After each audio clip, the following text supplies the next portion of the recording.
अस्सलामु अलैकुम वरहमतुल्लाहि वबरकातुहू। उम्मीद है आप सब खैरियत तंदुरुस्ती और आफियत के साथ होंगे। आप देख रहे हैं JJC बाई सर जव्वाद। आज का लेक्चर सेकंड ईयर केमिस्ट्री के चैप्टर 5 के सेल्फ असेसमेंट प्रॉब्लम्स और इनडायरेक्ट थ्योरी क्वेश्चंस पर मुश्तमिल है। शुरू करते हैं। बिस्मिल्लाहिर्रहमानिर्रहीम।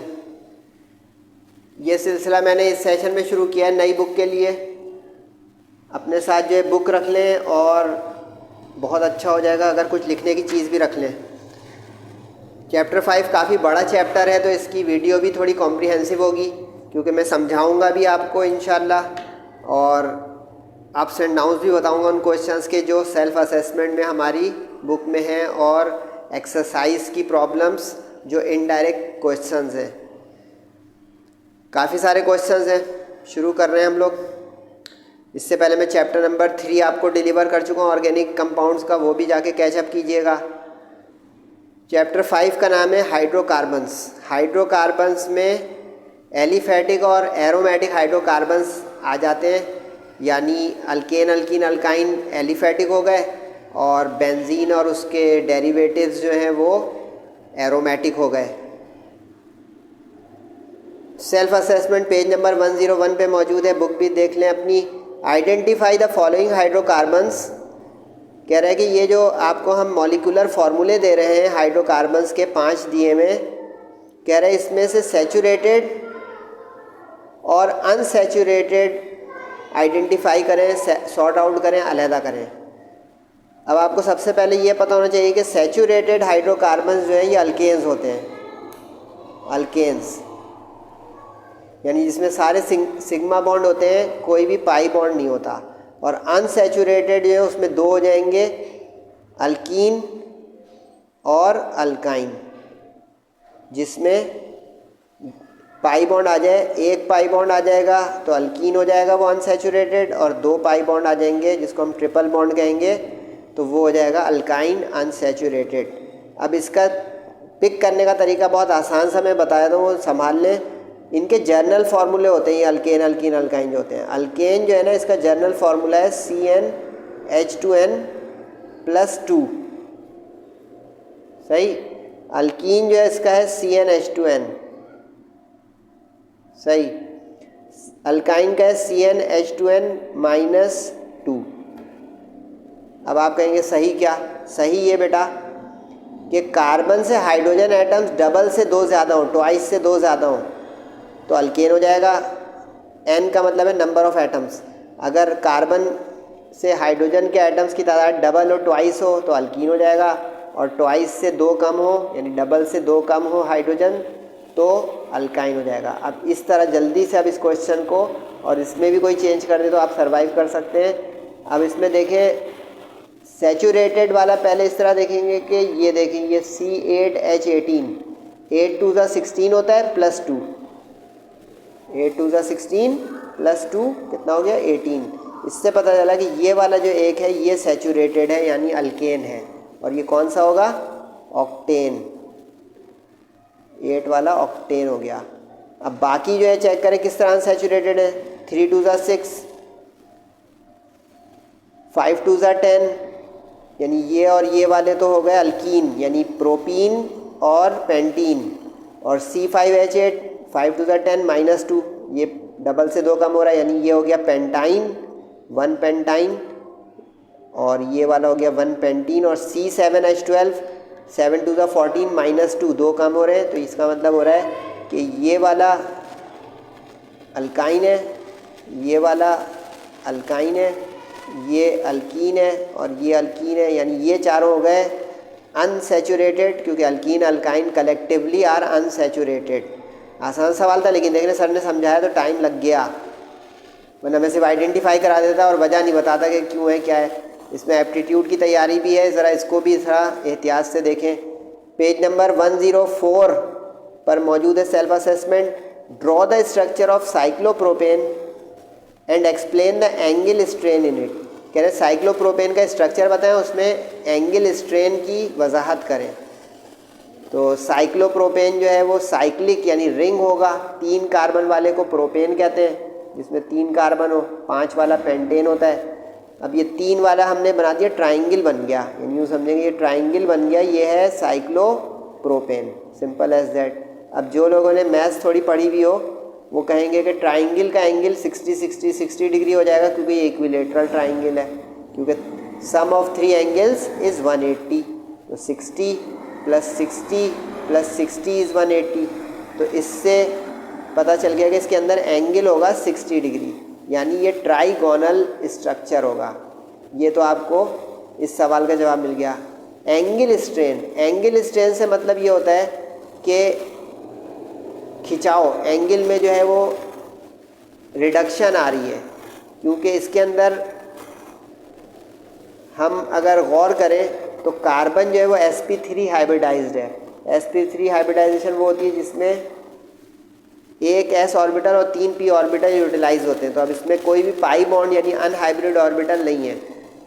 अब अगर आप लोगों को याद हो फर्स्ट ईयर का चैप्टर नंबर 3, sp3 हाइब्रिडाइजेशन का जो रेगुलर ज्योमेट्री होती है वो तो टेट्राहेड्रॉन होती है, टेट्राहेड्रल, और उसका एंगल 109 होता है।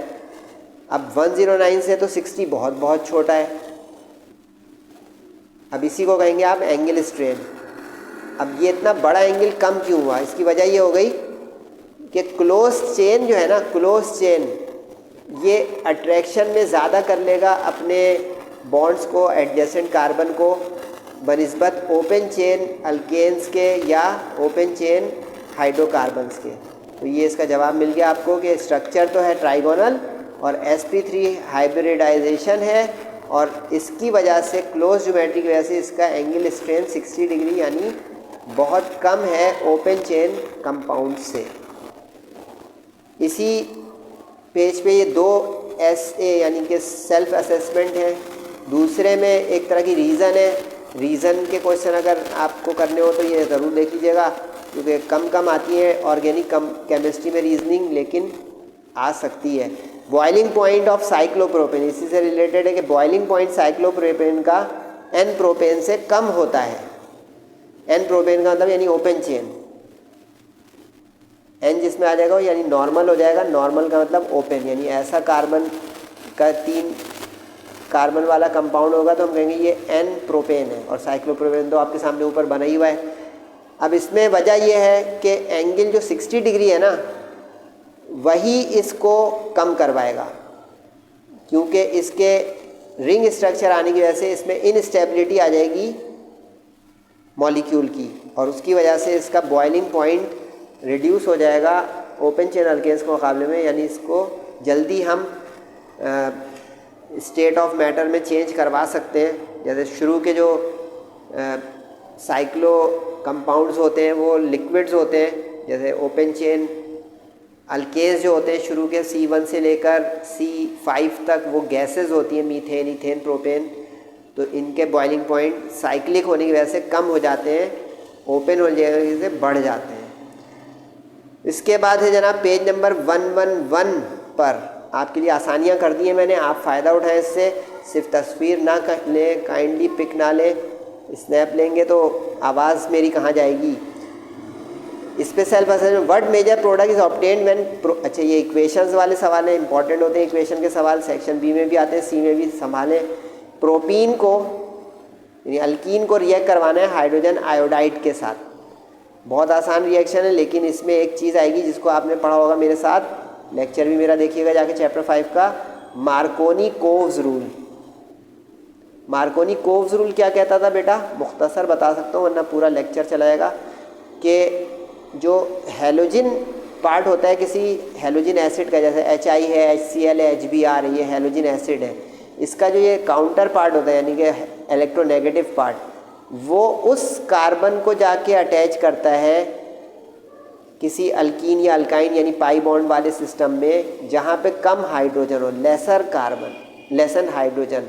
अब गौर से देखें, इसमें हाइड्रोजन 3 है इस कार्बन के साथ, इसमें 2 है, और यहाँ पे 1 प्रोपीन है, तो ये 2 प्रोपीन तो बन ही नहीं सकता क्योंकि कार्बन ही टोटल 3 है।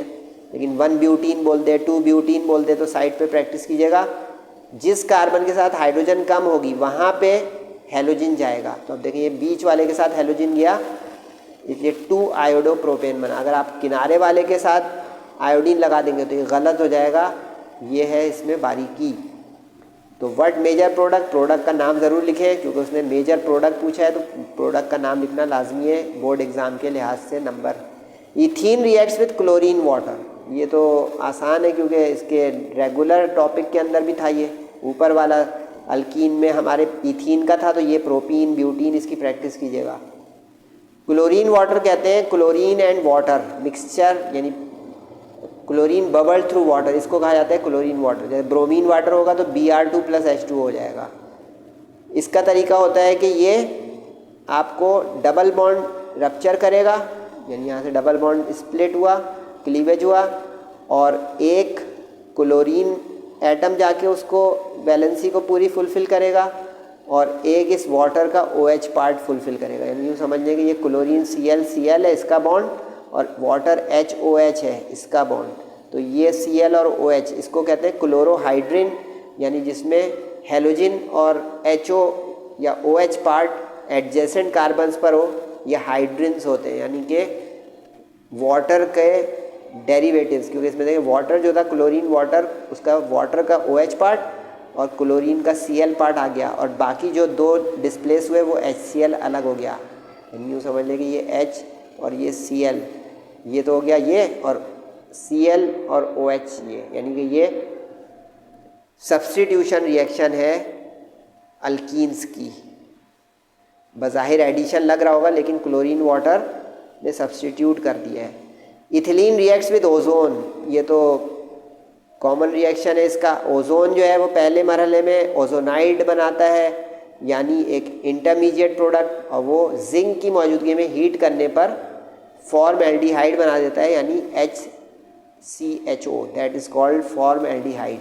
और ये जिंक पार्ट जो है, जिंक पार्ट वो डिस्प्लेस कर देता है ऑक्सीजन को, यानी कि यूँ समझे कि ये ऑक्सीजन चली गई। तो अब ये 2 कार्बन वाले की वजह से यहाँ पे ट्वाइस कर दें बैलेंस लगाने के लिए। अब ये आपको समझ में आएगा हुआ क्या। ये हुआ ये कि ये ऑक्सीजन जो है उसने अपने आप को एडजस्ट किया, यानी कि डबल बॉन्ड बनाने के लिए इसने इसकी वैलेंसी को मूव किया है। क्योंकि देखिए यहाँ पे आगे CH, तो इसका मतलब एक H आगे चली जाए और ऑक्सीजन जो है वो इसमें से यानी ऑक्सीडाइज हो गया। सीधी सी बात ये है कि ऑक्सीडाइज हो गया और प्रोडक्ट बन गई। इसके बाद एक केमिकल टेस्ट है। केमिकल टेस्ट अगर आपने किए हो, वो कह रहा है इथीन यानी अल्कीन और इथाइन यानी अल्काइन का केमिकल टेस्ट बताना है। तो इसका जो सबसे आसान कॉमन टेस्ट है वो मेटल एसिडिक या मेटल सब्स्टिट्यूशन टेस्ट है। अल्काइंस जो होते हैं, यानी कि जो इथाइन हो गया, ब्यूटाइन है, ट्रिपल बॉन्ड वाले, वो जो है ना मेटल को डिस्प्लेस करते हैं, यानी इनकी जो टर्मिनल हाइड्रोजन होती है वो एसिडिक होती है। एक्सरसाइज में भी एक सवाल आएगा, उसमें भी आपको ये वाली इक्वेशन मिल सकती है। यानी जो किनारे पे कार्बन होता है ना उसके साथ वाली हाइड्रोजन एसिडिक हो जाती है, क्योंकि वो लूज़ होती है तो लॉस होकर प्रोटॉन के तौर पर एसिडिटी शो करती है, वीक एसिड होने का सबूत देती है उस अल्काइन के। तो अब मेटल इसी तरह रिप्लेस होता है कि इसकी ये वाली हाइड्रोजन जो टर्मिनल हाइड्रोजन है किनारे पर है, इसके किनारे ही है दोनों, क्योंकि सिर्फ 2 ही कार्बन है तो दोनों किनारे हो गए।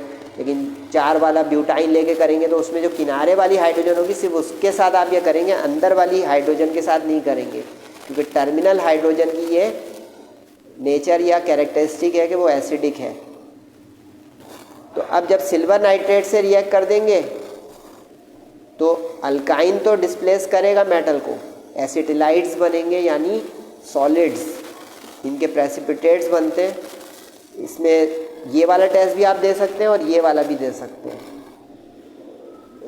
क्यूप्रस क्लोराइड का। अगर आप क्यूप्रस क्लोराइड से दे देंगे इथाइन को,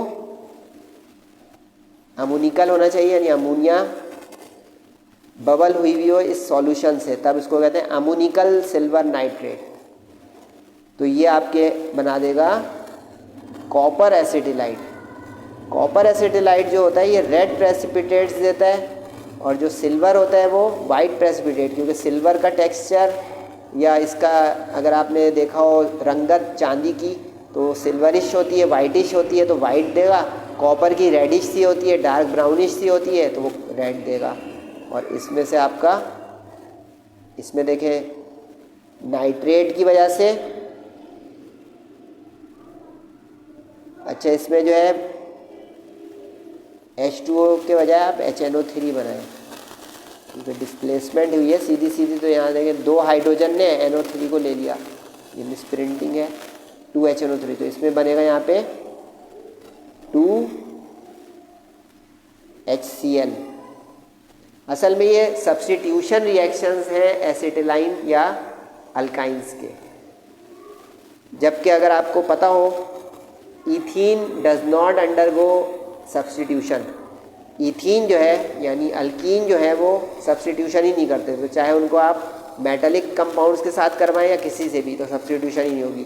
तो इस तरह ये डिस्टिंग्विशिंग टेस्ट हो गया कि alkynes show this reaction of acetylide formation, that is substitution, whereas on the other hand ethene और अल्कीन डज नॉट शो। तो ये डिस्टिंग्विशिंग टेस्ट है। अच्छा डिस्टिंग्विशिंग टेस्ट जो है बोर्ड एग्जाम में ज़रूर आता है, इसकी प्रैक्टिस ज़रूर करें क्योंकि ये इंपॉर्टेंट था। इसका प्रेजेंटेशन भी आ गई आपके सामने, किस तरह प्रेजेंट करेंगे। इसके बाद जो है सेल्फ असेसमेंट है पेज नंबर 119 पर, पेज नंबर 119 पर मौजूद है। ये इम्पॉर्टेंट भी है और इंटरेस्टिंग भी है।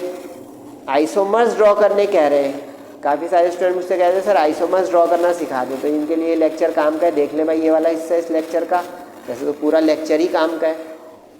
अब इसमें आपको पहले ये पता होना चाहिए कि ये कंपाउंड्स कौन से हैं, क्योंकि ये जो फॉर्मूले हैं आज की क्लास का पहला क्वेश्चन जो था ना, अब वहाँ का मैं रिपीट नहीं कर रहा हूँ कि ये ब्यूटेन है कैसे है, CnH2n+2, ये पेंटेन है कैसे है क्योंकि C5H12 5 to the 10+2, यानी ये दोनों तो हो गए अल्केन।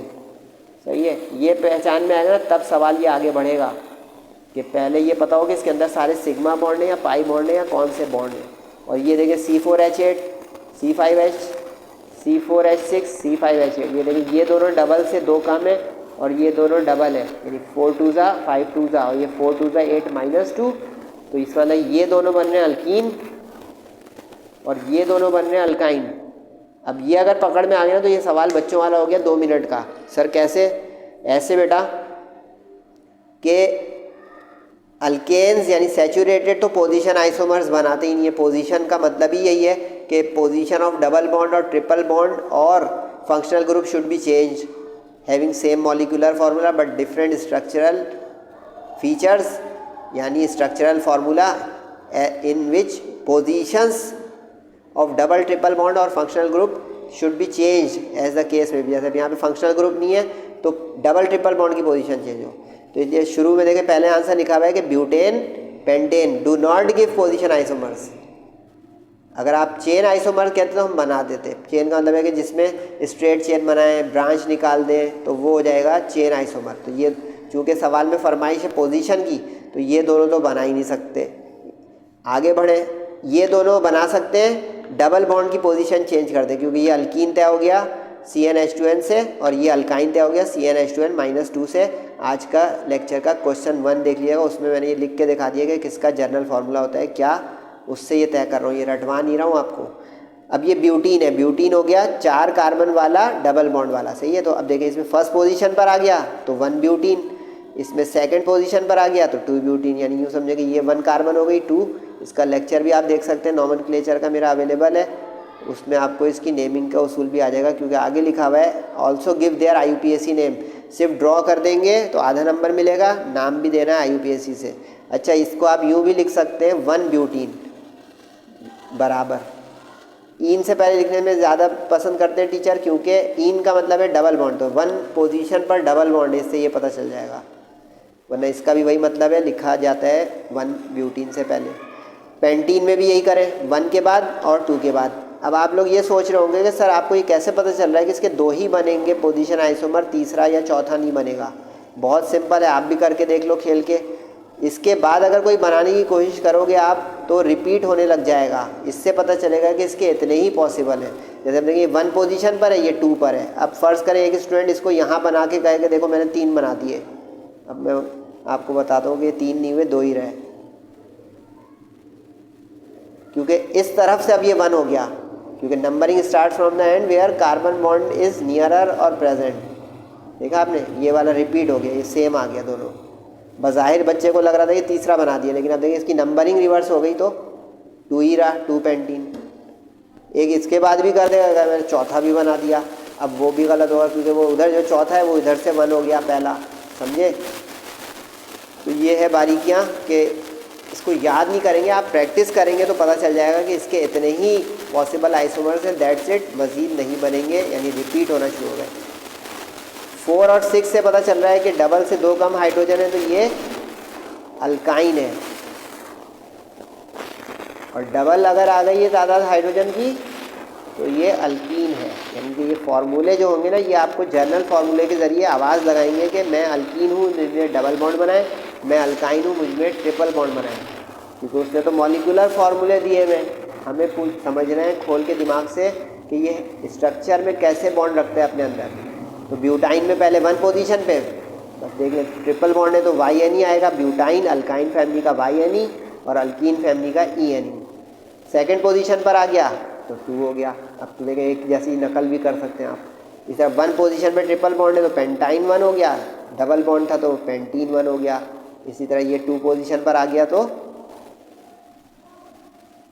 बोले 2 पे 2 पेंटाइन हो गया। इसको भी आप इस तरह लिख सकते हैं, 1 पेंटाइन करके 1 पेंटाइन से पहले, लेकिन डैश हाइफन लिखना ज़रूरी है, 1 पोजीशन लिखना ज़रूरी है, क्योंकि अगर पेंटाइन लिख देंगे या इधर से ब्यूटीन लिख देंगे, ब्यूटीन या पेंटीन लिख देंगे तो इनकम्प्लीट इन्फॉर्मेशन होगी, and incomplete information is wrong information. क्योंकि अगर ब्यूटीन लिखा तो कहेगा कौन सा वाला है, 1 या 2, क्योंकि दोनों तरह से बन सकता है। इसी के दूसरे पार्ट में बोल रहा है फंक्शनल ग्रुप आइसोमर्स बनाएं। ये ज़रा मुश्किल होता है, ज़रा ध्यान से देखिएगा। फंक्शनल ग्रुप आइसोमर्स बनाएं, चैप्टर 5 का मेरा लेक्चर देखिएगा जिसमें मैंने आइसोमर्स का टॉपिक डिलीवर किया है, उसमें इसकी एग्जाम्पल बहुत सारी मिलेंगी, तो उसमें आपको कवर एक और चीज़ भी हो जाएगी कि उसके बाद ये लेक्चर देखें तो आपको समझ में ज़्यादा आ जाएगा कि अच्छा आइसोमर्स होते क्या हैं, क्योंकि यहाँ पे तो मैं आइसोमर्स बना के दिखा रहा हूँ, पूरी इसकी टॉपिक और हिस्ट्री है। C2H6O, C3H6O और C2H4O2 कह रहे हैं इसके functional group isomers. Functional group isomers वो होते हैं जिसमें फंक्शनल ग्रुप डिफरेंट हो, having molecular formula same but different functional groups, जिनके फंक्शनल ग्रुप्स अलग अलग हों, सही है, एक जैसे नहीं होने चाहिए, इसको कहते हैं फंक्शनल ग्रुप आइसोमर्स। अब C2H6O को हम 2 ही तरह बना सकते हैं, ये काउंट करें 3, 2, 5 और 1, 6, यानी 6 हाइड्रोजन्स हो गई और कार्बन 2 1 और 1 2 हो गई। अब इसको गौर करें तो ये अल्कोहल बन रहा है, लेकिन अगर मैं राइट लेफ्ट पे CH3 लगा दूँ यानी मिथाइल, तो ये हो जाएगा C2H6 और ये बीच में O आ गया, यानी एक O वाला। अब एक O वाला जो होता है ना, होने को तो कीटोन एल्डिहाइड भी होता है, लेकिन इसकी एक ट्रिक बता रहा हूँ वो संभालें। अगर तो कार्बन डबल से 2 ज़्यादा है ना, यहाँ पे देखें C2 है तो 2 × 2 + 2 कितना हुआ भाई, 4 + 2 6, यहाँ पे 6 आ रहा है, यहाँ पे देखें 3 2 = 6 बन रहा है डबल। जब डबल वाले कार्बन से हाइड्रोजन होंगे ना तो वो एल्डिहाइड कीटोन देगा। नोट करें, बहुत कीमती बात बता रहा हूँ, बुक में नहीं लिखी हुई है। एल्डिहाइड और कीटोन का फंक्शनल ग्रुप आइसोमर बनाएगा, लेकिन अगर डबल से 2 ज़्यादा होगा तो ये हमेशा आपको अल्कोहल और ईथर का फंक्शनल ग्रुप बनाएगा। यानी यूँ समझे कि ये दोनों जब भी आएंगे अल्कोहल ईथर बनाएंगे, यानी अल्कोहल के साथ कभी एल्डिहाइड या अल्कोहल के साथ कभी कीटोन मत सोचिएगा। ये ट्रिक बता रहा हूँ, शॉर्ट हैंड टेक्निक भी और एप्टीट्यूड के लिए भी टेक्निक है और इम्तिहान के लिए भी। ईथर के साथ कभी एल्डिहाइड मत सोचिएगा, क्योंकि अगर फ़र्ज़ करें सोचेंगे तो फिर हाइड्रोजन कम ज़्यादा हो जाएगी, इससे पकड़ में आ जाएगा कि मैं गलत कर रहा हूँ, क्योंकि ये जो लिखा हुआ है ना ये जस्टिफाई हो जाएगा। 3 + 2 + 1 6, 3 + 3 6, फिर IUPAC नेम भी देना है, तो ये अल्कोहल वाले में ओल आ जाता है और ईथर वाले में अल्कोक्सी अल्केन आ जाता है। इसके लिए आप चैप्टर नंबर लेक्चर बताना पड़ेगा, क्योंकि ये ईथर्स जो है ये चैप्टर नंबर 7 में, वहाँ पे आपको इसका IUPAC का पूरा लेक्चर भी मिल सकता है, अगर चाहें तो वहाँ पे देख सकते हैं। यहाँ मुख्तसर हो गया, क्योंकि ये मिथॉक्सी हो गया, मीथ वाला ऑक्सी के साथ मिथॉक्सी और एक कार्बन वाला मीथेन, सही है। C3H6O 1 2 3 कार्बन और हाइड्रोजन 6 3 + 2 5 + 1 6। अब ये CHO जो है ये एल्डिहाइड है और CO जो है ये कीटोन है, इसको पक्का रखें। अब 1 2 3 वाला प्रोपेन आल आता है एल्डिहाइड में, एल्डिहाइड का आल है ना, ये आ गया। और कीटोन का ओन जो है ये आ जाएगा कीटोन के अंदर ओन में, लेकिन इसमें पोजीशन देखनी पड़ेगी कार्बन की 1 2 3, तो 2 पे ही आया, तो 2 प्रोपेनॉन। इसको यूँ भी लिख सकते हैं आप 2 प्रोपेनॉन, जैसे पीछे बता रहा था ब्यूटीन ब्यूटाइन में 2 प्रोपेनॉन। तो इसमें ओन आएगा कीटोन का, आल आएगा एल्डिहाइड का। इसको भी अगर आप देखना चाह रहे हैं तो ये चैप्टर नंबर 8 के लेक्चर में आपको मिल जाएगा, इसका पूरा प्रॉपर IUPAC नेमिंग का लेक्चर आधे घंटे का। इसके बाद है C2H4O2 जिसमें ऑक्सीजन भी 2 आ जाए। ये देखिए इसमें ऑक्सीजन 2 नहीं थी, पहचान बता रहा हूँ ये आपको। ऑक्सीजन भी 2 आ जाए तो इसके 2 ही फंक्शनल ग्रुप बनेंगे, या तो कार्बोक्सिलिक एसिड वाला जिसमें 2 कार्बन आते हैं COOH के साथ, या ईस्टर वाला जिसमें 2 कार्बन आते हैं कार्बन के साथ, 2 ऑक्सीजन आते हैं सॉरी। तो अब ये कार्बोक्सिलिक एसिड हो जाता है मशहूर ज़माना, और ये ईस्टर हो जाता है। अब ये सेटिंग हमेशा इसी की रखिएगा O2 जब आए, क्योंकि अब देखिए कार्बन 2 लाने, ऑक्सीजन भी 2 लाने, कैसे लाएँ, तो ये COOH। अच्छा आप इसको COOH ऐसे करके लिख सकते हैं। सर आप इतने स्टाइल से क्यों लिख रहे हैं? इससे आपको वैलेंसी पता चलेगी कार्बन की और इक्वेशनों में आसानी हो जाएगी। लेकिन 2 3 4 कार्बन इज टेट्रावैलेंट और यहाँ पे 2 यानी ऑक्सीजन इज डाईवैलेंट। यहाँ पे भी देखें ऑक्सीजन दाएं बाएं से जो है बॉन्ड बना रहा है, तो 2 हो गई इसकी वैलेंसी। ऑक्सीजन यहाँ पे एक हाइड्रोजन से और एक एडजेसेंट कार्बन से बना रहा है, तो देखिए 2। ये वैलेंसी का फ़ायदा होता है, कुछ गलत स्ट्रक्चर नहीं बनेगा। और दूसरा है ईस्टर, ये देखिए COO ईस्टर आ गया। इसका तरीका होगा, अच्छा इथानोइक ओइक एसिड आएगा, ये कार्बोक्सिलिक एसिड का IUPAC होगा, और O8 आएगा तो ये ईस्टर का IUPAC नेम होगा। सही है, मिथाइल को यूँ अलग कर दे मिथाइल, और 1 कार्बन वाला ये जो है मीथानोएट हो गया। और इसमें 2 कार्बन वाला इथेन होता है, तो इथेन का E हटा के ओइक एसिड, जैसे प्रोपेन का E हटा के आल, प्रोपेन का E हटा के ओन, इथेन का E हटा के ओल। इसमें बस अलग रूल है, इसको आपको थोड़ा अलग प्रैक्टिस करना पड़ेगा। इसमें वो मैं नहीं बता सकता कि ये अल्केन का E हटा के आया है। बाकी सब में देखिए टेक्निक बता दी, और ये भी पहचान बता दी कि कैसे सर आपको पता चला। हमें भी बताएं कि फंक्शनल ग्रुप आइसोमर्स यही बनेंगे इनके। सही है, प्रैक्टिस किया है। बहुत अच्छा सवाल है, बोर्ड एग्ज़ाम में भी आ सकता है, अलग से सेक्शन B में 4 मार्क्स का। पेज नंबर 124 पे बेंजीन वाला हिस्सा शुरू हो गया इस चैप्टर का, क्योंकि इस चैप्टर में 2 हिस्से हैं, बुक के अंदर नहीं, मैं समझाने में बोल रहा हूँ कि बेंजीन जो है वो एरोमेटिक है, और बाकी जो हमने पढ़ा ये अल्केन अल्कीन अल्काइन वगैरह पीछे जो पढ़ा सारा वो एलिफेटिक है। आइसोमेरिज्म तो एक टॉपिक था, उसकी वजह से ये वाला सवाल आ गया था। बेंजीन जो है हाईली अनसैचुरेटेड है, लेकिन जब हम तजुर्बात करते हैं तो नज़र आता है कि ये एडिशन रिएक्शन से भागता है, कतराता है। ये क्या कहानी है? क्योंकि आपको ये पहले पता होना चाहिए कि जो हाईली अनसैचुरेटेड होते हैं ना, उसका मतलब होता है उनके अंदर जो है पाई बॉन्ड की बहुत ज़्यादती है, यानी डबल बॉन्ड वगैरह बहुत सारा है उनमें। अब जैसे कि अल्कीन में 1 होता है, बेंजीन को अगर कभी आप बनाएंगे, बेंजीन में तो पूरा जो है सिस्टम ऑफ बॉन्ड चल रहा है। ये देखें कितने सारे बना दिए मैंने, 3 बॉन्ड बना दिए। तो इसमें अब एक्सपेक्ट ये होगा कि इट इज़ हाईली अनसैचुरेटेड, यानी 3 डबल बॉन्ड की वजह से, 3 पाई बॉन्ड की वजह से ये इंतहाई हाईली अनसैचुरेटेड है। और जो हाईली अनसैचुरेटेड होगा ना, जैसे अल्कीन है, अल्काइन है, उनमें भी है ना पाई बॉन्ड, जबकि उसमें तो 1 है। कितने सारे उसने एडिशन रिएक्शन दिए, जाके चेक कीजिए लेक्चर चैप्टर 5 का। अल्कीन के लाइन लगी हुई एडिशन की, addition of hydrogen, addition of halogen, addition of halogen acid, addition of बोले वाटर। इसी तरह अल्काइन में भी इसी तरह इतने सारे एडिशन होगी। बेंजीन में तो 3 अब पाई बॉन्ड है, तो बहुत ज़्यादा एक्सपेक्टेशन होनी चाहिए कि इसके अंदर एडिशन हो।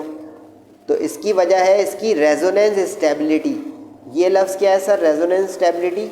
यानी इसका ये रिंग साइक्लिक प्लेनर स्ट्रक्चर, क्योंकि ये साइक्लिक रिंग प्लेनर स्ट्रक्चर जो है ना इसको स्टेबल बना देता है। स्टेबल बनाने से क्या होता है बेटा कि इसका ये डबल बॉन्ड यानी अंदर का जो रिंग सिस्टम है ये टूटने के लिए तैयार ही नहीं होगा, क्योंकि हम जानते हैं कि जब एडिशन प्रोडक्ट्स बनती हैं तो वहाँ का वो बॉन्ड जाता है, यानी कि वो डबल बॉन्ड या ट्रिपल बॉन्ड वहाँ से रप्चर होता है और फिर वो चीज़ ऐड होती है वहाँ पे आकर। तो अब बेंजीन का ये रिंग जो है ना ये बड़ा स्ट्रॉन्ग है, क्योंकि ये ऑसिलेट करता रहता है, अंदर रेजोनेट करता रहता है, यानी स्टैटिक ये डबल बॉन्ड नहीं है, जबकि हमारे अल्कीन अल्काइन में स्टैटिक डबल बॉन्ड है। वरना इसका ये वाला टॉपिक भी आप चैप्टर 5 के लेक्चर में दे सकते हैं, जिसमें बेंजीन का अलग मैंने लेक्चर डिलीवर किया है कि बेंजीन का जो स्ट्रक्चर है बज़ाहिर डबल बॉन्ड रखता है, लेकिन ये डीलोकलाइज डबल बॉन्ड है। डीलोकलाइज वो होते हैं जो स्टैटिक नहीं होते। बड़े इंटरेस्टिंग टॉपिक्स हैं अगर आपको केमिस्ट्री में इंटरेस्ट हो, वरना ये काफ़ी लोग ऑर्गेनिक केमिस्ट्री में सर में दर्द ले लेके बैठ जाते हैं। तो यही इसकी वजह है। ये भी रीज़न लाइक क्वेश्चन था, तो रीज़न करने का इरादा है तो ज़रूर सोचिएगा, क्योंकि पूरा बेहतरीन मैंने आपके लिए लेक्चर तैयार कर दिया है और आपको समझे एक तरह से नोट्स भी मिल रहे हैं। और नोट्स पे जाने से पहले ये बता दूं ये अच्छा अब यहाँ से एक्सरसाइज शुरू हो जाएगी पेज नंबर 135 से, यानी अब यहाँ से एक्सरसाइज क्वेश्चन है। वो SA लिखा हुआ था, यानी वो थे सेल्फ असेसमेंट के। अब एक्सरसाइज में मैं चुन चुन के आपको सारे ITQs यानी इनडायरेक्ट क्वेश्चंस जो थ्योरी के होते हैं या इक्वेशंस के वो कराऊंगा।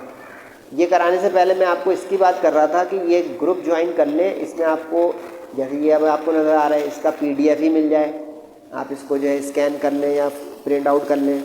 आपको जो है माशाल्लाह पूरे नोट्स मिल जाए JJC भाई सरजवाद के, guest paper, target paper, each and everything. 1 time payment है, इजी पैसा से यही अकाउंट नंबर है जो चल रहा है आपके पास। अब आपके ऊपर है कि इस काफ़ी सारे स्टूडेंट ने ज्वाइन किया हुआ है, आप भी करना चाह रहे हैं तो most welcome. Complete preparation package है। क्वेश्चन नंबर 3 एक्सरसाइज का पेज नंबर 135। इक्वेशंस पूरी करें और प्रोडक्ट का नाम दें जो बने। अब इसमें काफ़ी सारी तो एक्सरसाइज के अंदर वही इक्वेशन है जो हम रेगुलर थ्योरी में पढ़ते हैं, इसलिए थोड़ा तेज से कराऊंगा। अल्कोहल को अगर हम डिहाइड्रेट कर दें तो अल्कीन बन जाती है। कैसे बनती है सर? इस तरह बनती है बेटा, यहाँ पे एक H सोचो और यहाँ पे CH2 सोचो, ठीक है, और ये CH2 और OH ऐसे ही रहने दो, ये हो गया अल्कोहल। अब डिहाइड्रेट का मतलब इसमें से पानी निकल जाए। अब देखिए इसका OH पार्ट निकल गया, इसका H पार्ट, तो ये हो गया डिहाइड्रेट यानी रिमूवल और एलिमिनेशन ऑफ वाटर। अब दरमियान में दोनों पाई बॉन्ड बनाने, क्योंकि दोनों की एक एक वैकेंसी पैदा हो गई, वैलेंसी ख़राब हो गई कार्बनों की, तो उसने बना दिया डबल बॉन्ड पाई बॉन्ड। तो इसको हम कहेंगे कि dehydration of alcohol gives alkyne. तो ये अल्कीन यानी इथीन की प्रिपरेशन का मेथड है, जाके चेक करें। अगला जो है ये भी अल्कीन की यानी इथीन की प्रिपरेशन का मेथड है, क्योंकि इसमें वो कह रहा है कि ब्रोमो इथेन को यानी इथाइल ब्रोमाइड को अल्कोहलिक पोटाश यानी पोटेशियम हाइड्रोक्साइड के साथ हीट करें। अब अगर आपको याद हो ये डिहाइड्रो हेलोजिनेशन रिएक्शन होता है, जिसमें एडजेसेंट कार्बन पे से हाइड्रोजन और हेलोजन रिमूव होती है, एलिमिनेशन, यानी इसको बीटा एलिमिनेशन रिएक्शन कहते हैं। इसका जो है तफसीली जवाब फिर बोल दूँ आपको तो ये चैप्टर नंबर 6 में मिल जाएगा, जिसमें टॉपिक है एलिमिनेशन रिएक्शन, क्योंकि ये वहाँ पे आएगा कि बेस जो स्ट्रॉन्ग होती है वो किस तरह डिहाइड्रो हेलोजिनेशन करवाती है। तो अल्कोहलिक इसलिए लिख दिया कि KOH यहाँ पे अल्कोहलिक है, क्योंकि एक्वियस अगर होगा तो ये सब्स्टिट्यूशन प्रोडक्ट दे देगा, एलिमिनेशन प्रोडक्ट नहीं देगा। नोट करें मोटा मोटा कि अगर ये KOH एक्वियस होता तो सिंपली अल्कोहल प्रोडक्ट बनती, यानी OH जाता और KBr बनकर Br को हटाता। नोट करें मोटा मोटा, वाटर एलिमिनेट नहीं होता क्योंकि वो सब्स्टिट्यूशन करवा देता अगर ये एक्वियस होता तो। अब इसमें क्या हुआ, ये दोनों निकल कर KBr और वाटर निकल गया, यानी डिहाइड्रो हेलो, इन दोनों के दरमियान डबल बॉन्ड आ गया, क्योंकि दो बैलेंसी ख़राब जब भी होगी एडजेसेंट कार्बन पे तो दोनों बना लेंगे आपस में आके अनहाइब्रिड ऑर्बिटल से बोले पाई बॉन्ड। इसके बाद वाला जो इक्वेशन है ये तो अभी बताया था, मार्कोनी कोफ रूल वाला है, खुद ही से कर लें जल्दी से, जिसने क्या कहा था बेटा कि अगर किसी हैलोजन एसिड के साथ आप किसी अल्कीन या अल्काइन को जिसमें डबल बॉन्ड होता है पाई बॉन्ड, उससे रिएक्शन कराएंगे तो काउंटर पार्ट उस जगह जाएगा जहाँ पे कम हाइड्रोजन हो। यहाँ पे देखिए 1 हाइड्रोजन है, यहाँ पे 3, यहाँ पे 2। तो अगर इसमें आपने फर्स्ट पोजीशन पे लगा दिया तो गलत हो जाएगा। ये मार्कोनी कोफ रूल से हुआ है, ठीक है। प्रोपीन है ये। ओजोन ये तो अभी पीछे करा चुका हूँ, दोबारा बताऊँ। ये देखें सेल्फ असेसमेंट में भी दे दिया उसने और यहाँ पे भी दे दिया, रिपीट हो गया ये। ओजोन ओजोनाइड बनाते हुए एल्डिहाइड बना देता है, ये सेल्फ असेसमेंट में भी था ये वाला सवाल। अच्छा, मेरा मशवरा माने तो इसको ना आप अपने सवाल में रीमेक कर लें। इसको आप इथाइन की ओजोन एनालिसिस कर दें, उससे ये होगा कि आपकी प्रैक्टिस आ जाएगी। इथाइन की ओजोन एनालिसिस में जब आप बढ़ेंगे यहाँ आगे तो यहाँ पे आपको बोले क्या मिलेगा, ग्लाइऑक्सल मिल जाएगा। उसकी प्रैक्टिस कर लें, इससे ये होगा कि 2 दफ़ा एक ही चीज़ नहीं की, एक अलग प्रैक्टिस में आ गया। वो भी ओजोनाइड से होते हुए 2 स्टेप में, लेकिन वहाँ पे ZnO आएगा, इसमें ध्यान रखिएगा, वरना सब्स्टिट्यूशन नहीं हो पाएगी। चले भाई, उसके बाद इक्वेशंस की बाहर ख़त्म पे आ रहे लेक्चर, परेशान ना हो। पेज नंबर 135 पे ये क्वेश्चन नंबर 7, वो कह रहा है ईथीन बना के दिखाओ डिहाइड्रेशन से, अभी पीछे हो चुका है, रिवीजन आ जाएगा। इथाइन बना के दिखाओ डिहाइड्रोहेलोजिनेशन से, ये वाला ज़रा ट्रिकी है, पीछे वाला रिवाइज है। देखिए इथीन फ्रॉम डिहाइड्रेशन, ये रहा इथीन, डिहाइड्रेशन, अल्कोहल, रिपीट। देखिए इथीन, डिहाइड्रेशन, अल्कोहल। अल्कोहल इतने स्टाइल से इसलिए लिखा है ताकि अब आपको वाज़ा हो कि किस तरह 2 एडजेसेंट कार्बन पे से वाटर एलिमेंट रिमूव हो गया और इन दोनों कार्बन के दरमियान पाई बॉन्ड आ गया। अच्छा, जब भी वो हाउ कैन यू प्रिपेयर बोले, वर्डिंग्स भी आएंगी बोर्ड एग्ज़ाम के लिए भी। देखें आपको तैयार कर रहा हूँ, सिर्फ आपको वीडियो बना के नहीं दे रहा हूँ। ये देखें, इसमें मैंने कुछ इंग्लिश नहीं लिखी। Complete the following reactions, main reactant का नाम लिखें, मेन प्रोडक्ट का नाम लिखें, दैट्स इट। कंडीशन एरो पे लिखें, दैट्स इट, और आपको पूरे नंबर मिलेंगे। लेकिन how can you prepare, how would you obtain, उसमें ये देखिए वर्डिंग के साथ जाएगा। वर्डिंग नहीं लिखी तो आधे नंबर मिलेंगे। फ़ायदा हुआ मेरा लेक्चर लेने का। और सल्फ्यूरिक एसिड बहुत अच्छा डिहाइड्रेटिंग एजेंट है, ये डिहाइड्रेट करता है।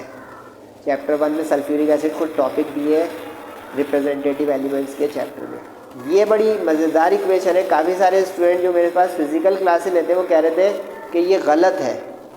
ये गलत नहीं है, इसमें आपको दिमाग लगाना पड़ेगा, क्योंकि डिहाइड्रोहेलोजिनेशन से इथाइन डायरेक्ट नहीं बनती, क्योंकि उसने इथाइल क्लोराइड बोला है। विसिनल बोल देता ना तो अभी बन जाती, एक विसिनल से फ़ौरन बनती। विसिनल मतलब जिसमें 2 कार्बन एडजेसेंट पे हेलोजेंस होते हैं। इसने इथाइल क्लोराइड बोल दिया। इथाइल क्लोराइड वो होता है जो कि 1 कार्बन पे रखता है हेलोजन। देखिए ये इथाइल क्लोराइड है। इससे पहले इथीन बनाएंगे आप, ठीक है।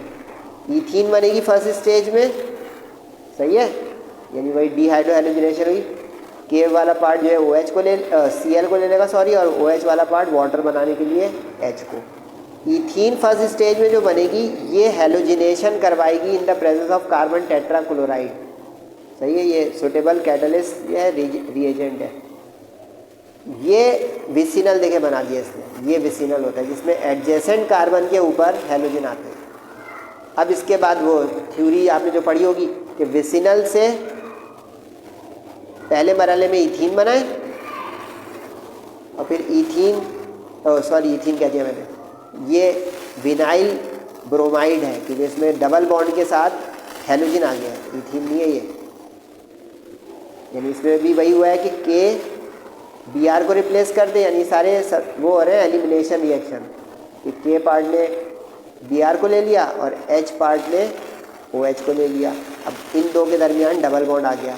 अब अगर डबल बॉन्ड स्ट्रक्चर ऐसा हो, यानी CH2 डबल बॉन्ड CH और ये, तो इसको बोलते हैं विनाइल। इसको पक्का करें। अब इसके साथ अगर लिखा हुआ है Br तो ये विनाइल ब्रोमाइड है। अगर इसके साथ लिखा हो कभी OH तो ये विनाइल अल्कोहल है। इसके साथ कभी लिखा हो CN तो वो विनाइल साइनाइड है। साइनाइड को नाइट्राइल भी कहते हैं। देखिए 1 से 3 चीज़ें बता दें विनाइल को पहचाने के। Vinyl CH2 double bond CH, उसके साथ अब जो भी चीज़ आ जाए ब्रोमाइड तो विनाइल ब्रोमाइड। अब ये विनाइल ब्रोमाइड बनवा देगा आपका अल्कोहल। किस तरह? उसी रूल से कि के इस Br को ले ले प्लस माइनस, यानी डिहाइड्रोहेलोजिनेशन हो रही है, और H ये वाला H नहीं, इस वाले H को ले लें, क्योंकि एक ही कार्बन पे से दोनों नहीं जा सकते। देख रहे हैं, मैं हाजिर दिमागी से पढ़ा रहा हूँ तो ये मैंने बोल तो दिया, लेकिन ये बनेगा नहीं, ये वाला हिस्सा जाएगा, तो ये इन दोनों के दरमियान पे ट्रिपल बॉन्ड आ जाएगा, क्योंकि एक वैलेंसी इस कार्बन की गई H के जाने से और एक वैलेंसी इसकी गई Br के जाने से, तो इन दोनों के दरमियान ट्रिपल बॉन्ड यानी इथाइन आ गया। कुछ समझे इसमें? गलती कुछ नहीं थी। पहले डीहाइड्रोहेलोजिनेशन से विसिनल तक पहुँचे, विसिनल से फिर बनता है इथाइन, सिंपल अल्काइल हैलाइड से बनता है इथीन। आखिरी पेज रह गया लेक्चर का या बेंजीन का, देख ले भाई।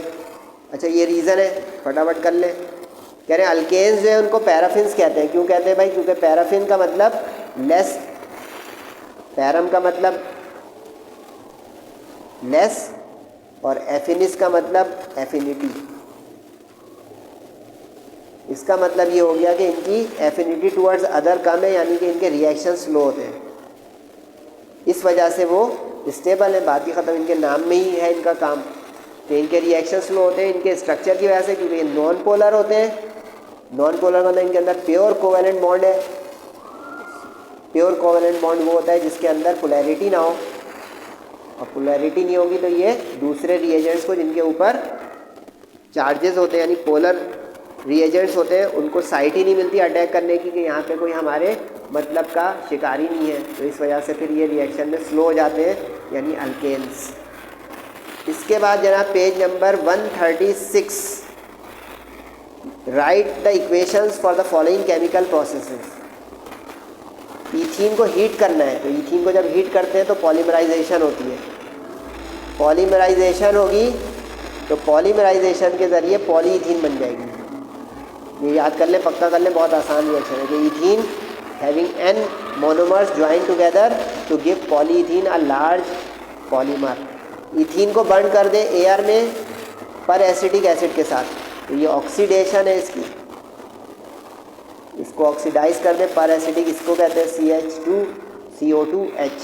तो ये इपॉक्साइड यानी एक साइक्लिक ईथर बनाता है, यानी कि इसके अंदर ये ऑक्सीजन इस डबल बॉन्ड को तोड़वाते हुए ऐड हो जाती है, इसलिए हम इसको ऑक्सीडेशन कहते हैं, एब्जॉर्प्शन या एडिशन ऑफ ऑक्सीजन। ये तो भाई इतना दफ़ा कर लिया, फिर करें क्या? लेकिन इसमें इसने ब्यूटेन के साथ बोल दिया है। इससे ये अंदाज़ा हो रहा है कि हमारे बुक में इथीन इथाइन खाली नहीं है। देखें, पिछले साल 2024 के बोर्ड पेपर में ब्यूटीन के और ब्यूटाइन के जब रिएक्शन है, स्टूडेंट कह रहा है आउट ऑफ बुक है। आउट ऑफ बुक नहीं होता। ये देखें, अगर आपको 2 कार्बन वाले का डीहाइड्रोहेलोजिनेशन आती है तो आपको 4 वाले की भी आती है, 3 वाले की भी आती है। कैसे सर? कार्बन बस बढ़ा दे 2। ये देखिए, ये समझे 2 वाला हमारा होता तो क्या होता? बोले इथाइल होता। 4 वाला ब्यूटाइल हो गया, यानी ब्यूटेन हो गया। 1 2 3 4। उसूल वही रहेगा कि एडजेसेंट कार्बनों के ऊपर से आप उड़ा दें हेलोजिन और वाटर,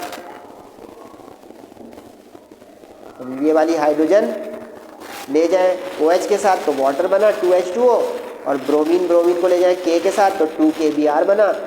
चूँकि यहाँ की 2 वैलेंसी ख़राब हो गई तो देखिए ट्रिपल बॉन्ड बन गया उन 2 कार्बनों के दरमियान जिनके ऊपर हेलोजिन था।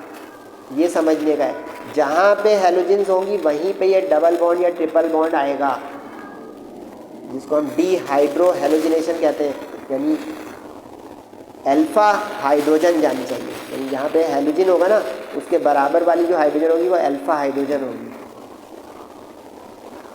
ये तो वर्ड टू वर्ड एक्सरसाइज के दोनों सवाल हैं। एक्सरसाइज का मतलब यानी जो थ्योरी लेक्चर हम लेते हैं, टेट्राहेलो अल्केन को जिंक डस्ट या पाउडर से हीट करेंगे तो सिंपली इथाइन बनेगा। सर कैसे बनेगा? ये ब्रोमीन इस जिंक डस्ट के साथ अट्रैक्ट होकर जिंक ब्रोमाइड बना देगा, और जो 2 वैलेंसी ख़राब होंगी वो 2 पाई बॉन्ड यानी इथाइन बना देंगे। क्लोरीन को एसिटाइलिन से रिएक्ट कर दे तो ये, अच्छा ये रिएक्शन देखें करीब करीब इम्तिहान में भी आ जाए। ये टेट्राहेलो से इथाइन बना, ये इथाइन से टेट्राहेलो बन रहा है, क्योंकि इसमें क्लोरीन पहले एक मॉलिक्यूल ऐड होगा, डाई क्लोरो आ जाएगा, और फिर एक और मॉलिक्यूल ऐड होगा तो टेट्रा क्लोरो आ जाएगा। अब यहाँ पे एक बारीकी लिखे, कुछ स्टूडेंट पूछते हैं कि सर कुछ ऐसे रिएक्शन जिसमें 2 स्टेप हो, 3 स्टेप हो, उसमें हम किस तरह इम्तिहान में पहचानेंगे कि कहाँ तक करना है। Very good question. पूरा कंप्लीट रिएक्शन करना है, नोट कर लें बड़ा बड़ा। यानी अब जैसे ये 2 स्टेप रिएक्शन है ना, तो 2 स्टेप पूरा करके रुकना है। कोई 3 स्टेप रिएक्शन है, वो 3 स्टेप पूरा करके रुकना है। क्योंकि देखिए इस सवाल का क्या लिखा हुआ है, give the equation for the following processes. यानी आपको वो सिर्फ रिएक्टेंट दे रहा है कि कौन सी चीज़ को रिएक्शन करना है। आगे आपको खुद बढ़ना है कि ये 2 स्टेप में था, 1 स्टेप में था, 3 स्टेप में था। जैसे देखिए ये 1 स्टेप का था, हो गया फारिग, ये 1 स्टेप का था, हो गया, ये वाले पे पहुँचे तो देखिए ये 2 स्टेप का है। अगर आप इसमें 1 स्टेप करेंगे, 1 नहीं, तो इनकम्प्लीट लिख के आधे नंबर देगा अगर स्टूडेंट मुझे देख रहे हैं। तो ये लॉन्ग के क्वेश्चन उम्मीदवार है ये वाले सेक्शन सी के, तो इसको सेक्शन सी के लिहाज से प्रैक्टिस कीजिएगा। ये जो 5 इक्वेशन मैंने आपको बताई, ये पेज नंबर 136 पर है। फिर एक रीज़न आ रही है, इसके बाद बेंजीन का एक सवाल होगा, फिर छुट्टी हो जाएगी। क्योंकि ज़्यादातर एक्सरसाइज में और सेल्फ असेसमेंट में एलिफेटिक यानी अल्केन अल्कीन अल्काइन के क्वेश्चन है। बेंजीन के ज़्यादातर क्वेश्चन नहीं है सेल्फ असेसमेंट में और एक्सरसाइज में। इथीन जो है वो मोर रिएक्टिव है इथेन के, सही है, और लेस रिएक्टिव है इथाइन के। एकदम बच्चों वाला सवाल है, बताऊं। इथीन में भाई देखें 1 पाई बॉन्ड है, इथाइन में 2 पाई बॉन्ड है, 3 ट्रिपल बॉन्ड का मतलब 2 पाई बॉन्ड। क्योंकि पहला बॉन्ड हमेशा सिग्मा होता है, ये याद रखिएगा, पहला सिग्मा होता है, दूसरा पाई बनता है। कभी भी कोई कहते हैं इसमें पाई बॉन्ड कितने, 2 मत बोल दीजिएगा। डबल बॉन्ड मीन्स 1 पाई 1 sigma, triple bond means 1 sigma, पहला वाला हमेशा सिग्मा, फिर बाकी वाले पाई 2 हो गए। इथेन में सारी सिग्मा है, सिंगल बॉन्ड है, ठीक है। जवाब आपके सामने। सिंगल बॉन्ड का नॉन पोलर होने की वजह से बॉन्ड टूटेगा ही इतनी मुश्किल से हाई एनर्जी देने पर, तब वो रिएक्शन करेगा। तो ये तो हो गया सबसे लेस रिएक्टिव। इथीन में 1 पाई बॉन्ड है, तो थोड़ी एनर्जी देने से ये डबल बॉन्ड चले जाएगा, सही। इसमें 3 है, तो इसका मतलब है कि इसमें इंतहाई एक्सपोज्ड सिस्टम है ये इलेक्ट्रॉन का, क्योंकि पाई बॉन्ड बनते हैं किससे, बोले अनहाइब्रिड पाई ऑर्बिटल से। तो पाई ऑर्बिटल में क्या चीज़ होती है, इलेक्ट्रॉन। उसके इलेक्ट्रॉन जो है ना वो एक्सपोज हो जाते हैं, तो उसमें हमले होते हैं तेज तेज। तो इसलिए इथाइन सबसे हाईएस्ट रिएक्टिव हो गया, गोल्ड मेडल मिला इसको। इथीन नेक्स्ट हो गया, इसको सिल्वर मेडल मिला। और इथेन हो या मीथेन हो, ये बिल्कुल स्लो रिएक्शन सुस्त वाले हो गए, ब्रॉन्ज मेडल मिला इनको। तो ये कुछ समझ में आई कहानी। अरे चले गए, चले नहीं गए। मैंने शुरू में कहा था ये लेक्चर बड़े कॉम्प्रिहेंसिव होगा, क्योंकि चैप्टर 5, इसलिए आपने देखा होगा काफ़ी सारे जो है टीचर ये सेल्फ असेसमेंट और एक्सरसाइज में हाथ नहीं डालते, या डाल देते हैं तो बस करा देते हैं जल्दी जल्दी अपनी वीडियो बनाने के लिए, समझा नहीं रहोगे। मैं समझा भी रहा हूँ, फ़ायदा उठा ले भाई। ये वो सवाल था जिसका मैंने जिक्र किया था अपने लेक्चर के दरमियानी हिस्से में या शुरू में, कि टर्मिनल हाइड्रोजन क्या होती है और इसके रिएक्शन बताएं। जहाँ पे मैंने वो केमिकल डिस्टिंग्विशिंग टेस्ट बताया था इथीन और इथाइन का, ये उसी की रिवीजन है, दोबारा से देख लें। ये जो किनारे वाली हाइड्रोजन होती है इसको टर्मिनल हाइड्रोजन कहते हैं, जो किसी भी ट्रिपल बॉन्ड वाले में हो। जैसे अगर ब्यूटाइन होगी, ब्यूटाइन बना के दिखा दूँ आपको, CH ट्रिपल बॉन्ड C, फिर CH2 CH3, तो ये बन गया बेटा 1 ब्यूटाइन, सही है। अब 1 ब्यूटाइन पे तजुर्बा आप कीजिएगा खुद से। 1 ब्यूटाइन में ना ये वाली हुई टर्मिनल हाइड्रोजन, सोचे कैसे, क्योंकि ये वाली नहीं हुई, ये हुई, क्योंकि ट्रिपल बॉन्ड के किनारे पे जो हो। इसी तरह अगर यहाँ पे मैं CH3 और फिर C ट्रिपल बॉन्ड C और फिर CH3 लिख दूँ, तो ये 2 ब्यूटाइन हो गई। इसमें टर्मिनल हाइड्रोजन नहीं है, समझे क्यों, क्योंकि टर्मिनल किनारे को कहते हैं। इसमें तो अंदर की तरफ जो है कार्बन है और उसमें हाइड्रोजन है ही नहीं, तो ये वाली हाइड्रोजन टर्मिनल नहीं हुई। क्योंकि टर्मिनल के लिए उसको ट्रिपल बॉन्ड के साथ आना पड़ेगा, यानी sp कैरेक्टर लाना पड़ेगा। क्योंकि ये वाले कार्बन को आप देखेंगे तो ये sp कैरेक्टर होगा, CH3 वाला तो sp3 कैरेक्टर हो जाता है। समझ रहे हैं मेरी बात, बॉन्डिंग भी आ रही है इसमें। तो ये इस पर आप करवा सकते हैं ये एसिटिलाइट्स की फॉर्मेशन, यानी ब्यूटाइन से 4 कार्बन वाला सिल्वर ब्यूटानाइड बन जाएगा, लेकिन 2 ब्यूटाइन से नहीं बना सकते। इसलिए कभी 1 ब्यूटाइन और 2 ब्यूटाइन में कोई केमिकल डिस्टिंग्विशिंग टेस्ट बोल दे, तो 1 ब्यूटाइन वाले में आप ये मेटल्स की रिप्लेसमेंट दिखा देंगे एसिडिक कैरेक्टर की। 2 ब्यूटाइन में आप कहेंगे whereas 2 butyne does not reacts with metals या मेटल कंपाउंड, यानी it does not substitute metals. ये टेस्ट इसका अगर आ जाएगा तो आप ये नहीं कहिएगा कि अनएक्सपेक्टेड है। सर ने बताया कि 1 ब्यूटाइन 2 ब्यूटाइन का केमिकल डिस्टिंग्विशिंग टेस्ट ये हो जाएगा कि ये सिल्वर या कॉपर के कंपाउंड को रिप्लेस नहीं कर सकता, ये कर सकता है क्योंकि इसमें terminal hydrogen acidic sp character वाली नहीं है, इसमें है। समझ गए? तो ये इसमें दोनों दिखा दिया क्योंकि उसने कहा था गिव 2 रिएक्शंस टू शो। जब उसने 2 की फरमाइश की तो यहाँ पे दोनों दिखा दी। केमिकल टेस्ट में मैंने दूसरी समझाने के लिए बताई थी, वहाँ पे आप एक ही देंगे जब वो 1 केमिकल टेस्ट मांगेगा। 1 मांगेगा और 2 दे देंगे तो एक्स्ट्रा एफिशिएंसी के नंबर एक्स्ट्रा नहीं मिलेंगे भाई, ये समझ ले, लिख ले कि एक्स्ट्रा एफिशिएंसी के नंबर एक्स्ट्रा नहीं होते। आखिरी आ गया भाई, इंतज़ार आपका ख़त्म होने वाला है।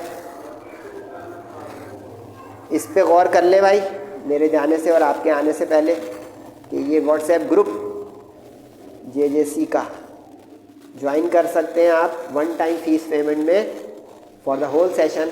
Each and every study stuff you will get. ये वाले सवाल 2 जो हैं ये बेंजीन के आ गए, बाकी पूरा ये चैप्टर में कोई भी सवाल बेंजीन का इनडायरेक्ट नहीं था।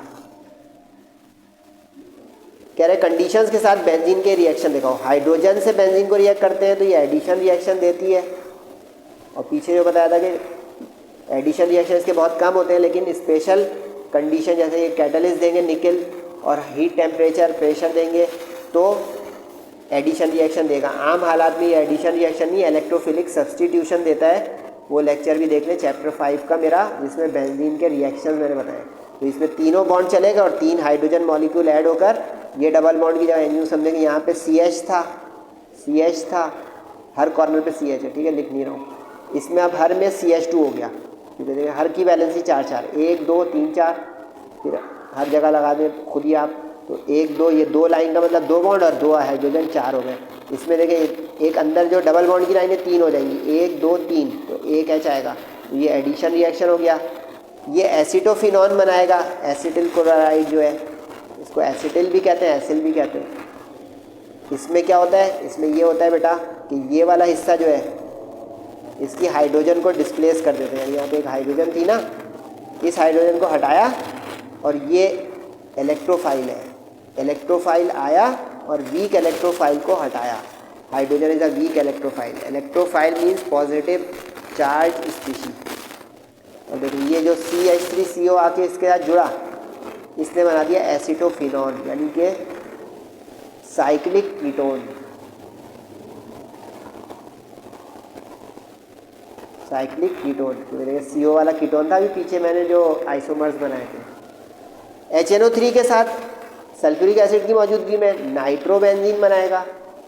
सल्फ्यूरिक एसिड के साथ रिएक्शन में हीट करने की सूरत में बेंजीन सल्फोनिक एसिड बनाएगा। इन सब में हो रहा ये है कि ये सब्स्टिट्यूशन कर रहा है। HONO2 लिखें यूँ, तो इसमें ये NO2 आएगा प्लस वाला, और देखिए वहाँ की H को हटाएगा तो HOH बन जाएगा वाटर। इसमें यूँ लिखें HOSO3H, तो इसमें ये जो सल्फोनिक ग्रुप है, सल्फोनिक ग्रुप ये आएगा इलेक्ट्रोफाइल बनकर, और वहाँ के एक H को हटाएगा तो OH के साथ जाके बनाएगा वाटर। यानी ये तीनों के तीनों जो आखिरी हैं ये इलेक्ट्रोफिलिक सब्स्टिट्यूशन रिएक्शन है बेंजीन के। इसकी पूरी तफसील यहाँ तो मैं सिर्फ एक्सरसाइज सॉल्व कर रहा हूँ, पूरी तफसील मैकेनिज़्म के साथ आपको बेंजीन के इलेक्ट्रोफिलिक सब्स्टिट्यूशन के मेरी वीडियो JJC भाई सर जवाब में मिल जाएगी। अगर चाहें तो बिल्कुल देख सकते हैं आप तफसील के साथ, क्योंकि ये पूरा मैकेनिज़्म होता है। मैंने तो यहाँ मुख्तसर बताया कि एक इलेक्ट्रोफाइल आए, एक H को हटाए, एक इलेक्ट्रोफाइल आए, एक H को हटाए, तब आपको ये इक्वेशन रटनी नहीं पड़ेंगी, आसान हो जाएगी समझने की बात। इसके बाद 2 डेरिवेटिव्स ऑफ बेंजीन के सवाल है। टोलीन को वो ऑर्थोपैरा नाइट्रोबेंजोइक एसिड बनाने कह रहा है।